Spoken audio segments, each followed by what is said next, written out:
Russia fired scores of missiles into Ukraine early on Thursday, targeting Kyiv and other cities including Lviv in the west and Odesa in the southwest, sending people rushing to shelters and knocking out power in one of Moscow's largest aerial assaults. Senseless barbarism.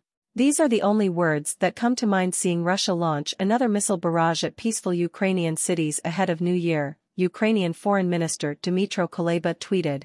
Ukraine's military said it had shot down 54 missiles out of 69 launched by Russia. Air raid sirens rang out across Ukraine for 5 hours in Kyiv.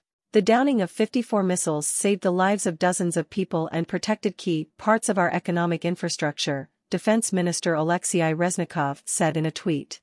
Every day of military success brings our victory closer. Officials had earlier said more than 120 missiles were fired during the assault. Reuters footage showed a team of emergency workers pouring through the smoldering wreckage of residential houses in Kyiv destroyed by a blast and smoke trails of missiles in the sky.